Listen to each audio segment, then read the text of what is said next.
Hello everyone, আসসালামু আলাইকুম, back to my channel Marina kitchen room. আজকে তৈরি করে দেখাবো নুডলস রান্না। নুডলসটা আমি আজকে সবজি এবং ডিম দিয়ে রান্না করব, তাই আপনাদের সাথে শেয়ার করতেছি। আশা করি আপনাদের ভিডিওটি ভালো লাগবে। ভালো লাগলে লাইক এন্ড সাবস্ক্রাইব করে দিবেন। চলে যাচ্ছি আমি রেসিপিতে। এখানে আমি 4 রকমের সবজি নিয়েছি। ফুলকপিকে এভাবে ছোট ছোট করে কেটেছি। ছোট ছোট করে দিলেই জিনিসটা একটু দেখতে সুন্দর হবে। তারপর নিয়েছি গাজর, নিয়েছি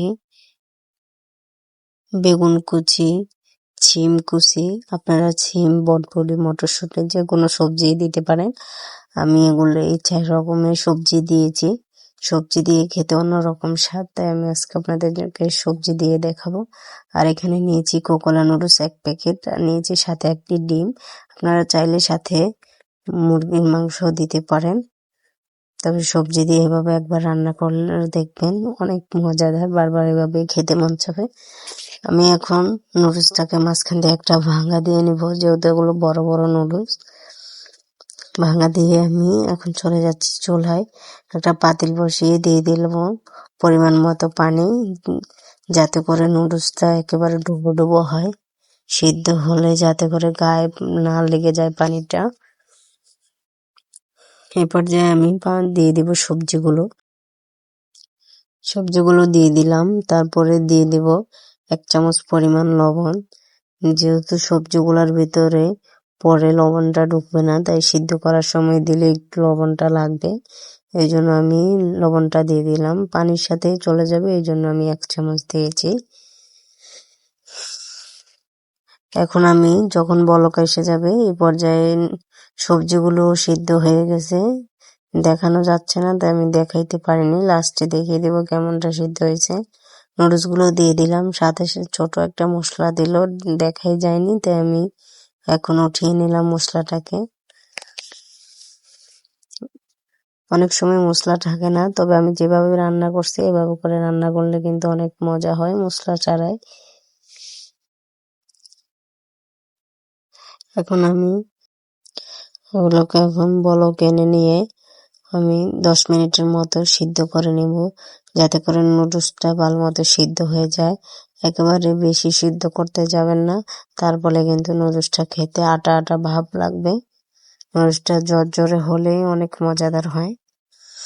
দেখে বুঝতে পারছেন বলক এসে গেছে। আমি 2-3 বলক দেওয়ার সাথে সাথে আমার নুডলসটা একেবারে সিদ্ধ হয়ে যাবে। এখন আমি একটি নুডলস দেখিয়ে দিব 10 মিনিট সিদ্ধ করার পর কেমনটা হয়েছে আপনাদেরকে দেখিয়ে দেবো। এখন একেবারে সিদ্ধ হয়ে গেছে, দেখিয়ে বুঝতে পারছেন।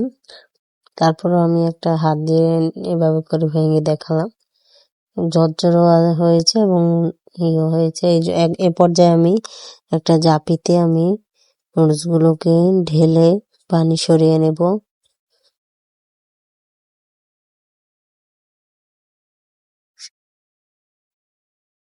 তারপর আমি কিছু ঠান্ডা পানি দিয়ে দেব, যাতে করে নুডলসটা ঝরঝরে থাকে। মশলা তৈরি করতে করতে যেহেতু নুডলসটা না লেগে যায়, এটাই হলো গোপন টিপস, অনেকে জানে না। ঠান্ডা পানি দেওয়ার ফলে নুডলসটা লেগে যায় না। সবগুলো সিদ্ধ হয়ে গেছে দেখে বুঝতে পারছেন। গরম অবস্থাতে আমি আপনাদেরকে দেখিয়ে দিলাম। এই পর্যায়ে আমি চলে যাচ্ছি চুলায়। এখানে একটা কড়াই বসিয়ে দিলাম, দিয়ে দেব পরিমাণ মতো রান্নার তেল। এখন দিয়ে দেব পেঁয়াজ কুচি। এখানে আমি 2টি মাঝারি সাইজের পেঁয়াজ কুচি নিয়েছি, আপনারা চাইলে বাড়িয়ে কমিয়ে দিতে পারেন। নুডলস হিসাবে আর কি দিলাম, এখানে যেহেতু 1 প্যাকেট নুডলস, তাই আমি এখানে 2টি মাঝারি সাইজের পেঁয়াজ আমি কুচি করে নিয়েছি। এখন এগুলোকে একটু ভেজে নেব। ভাজা হয়ে গেছে, এখন দিয়ে দেব রসুন বাটা 1 চামচ, হলুদ গুঁড়া 1 চামচ, মরিচ গুঁড়া 1 চামচ, লবণ দিয়ে দিব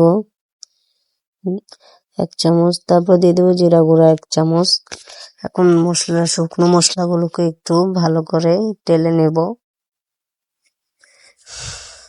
মশলাটা একেবারে ভাজা ভাজা করে নেব আর কি। ভাজা ভাজা হয়ে গেলে পর্যায়ে দিয়ে দেব আমার সিদ্ধ করে রাখা কিছু একটুখানি টমেটোটা দিলে জাস্ট একটু মজাদার হয়, এজন্যই দিলাম। না থাকলে স্কিপ করে যেতে পারেন, সবসময় তো টমেটো থাকে না সবার ঘরে। এ পর্যায়ে আমি দিয়ে দেব কোকোলা নুডলসের যে মশলাটা দেখছিলেন পেয়েছি, ওই মশলাটা আমি দিয়ে দিব। এখন আবারও নেড়ে চেড়ে মশলাটাকে কিছুক্ষণের জন্য কষিয়ে নেব। মশলা যত কষাবেন সব খাবার ততটাই মজা হয়, আমি মনে করি এটাই। জানি না কার থেকে কেমন লাগে, এটা নতুনদের জন্য আর কি শেখাচ্ছি। তারপর আমি যে ডিমটা নিয়েছি ওই ডিমটাকে আমি ফেটে দিয়ে দিব। এখন অনবরত নাড়তে হবে যাতে করে দলা পেকে না যায়, মশলাগুলো যাতে পুরো ডিমের সাথে মিক্স হয়ে যায়।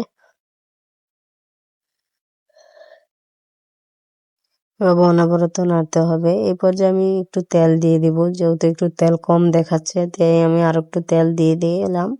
এখন আবারও নেড়ে চেড়ে একবারে ডিমটা আমি ভাজা ভাজা করে নিব মশলার সাথে। ডিমটা একেবারে ভাজা ভাজা হয়ে গেছে, দেখে বুঝতে পারছেন।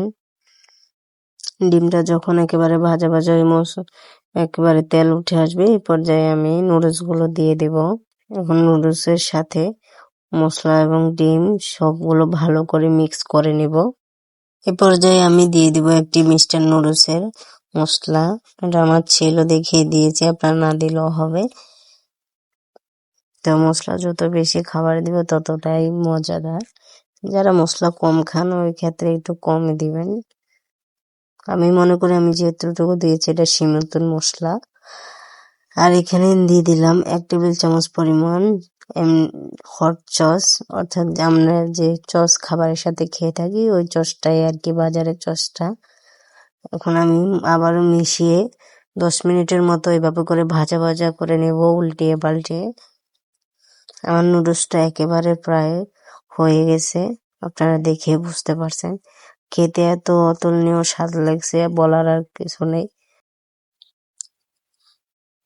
একেবারে ঝরঝরে হয়েছে, দেখিয়ে বুঝতে পারছেন। আমি এখন চুলা থেকে নামিয়ে নিব, এখন পরিবেশন করব। আশা করি আপনাদের ভিডিওটি ভালো লেগেছে। ভালো লাগলে লাইক এন্ড সাবস্ক্রাইব করে দিবেন। আজকের ভিডিও এখানেই শেষ, আবারও কোনো নতুন ভিডিওতে দেখা হবে। আল্লাহ হাফেজ।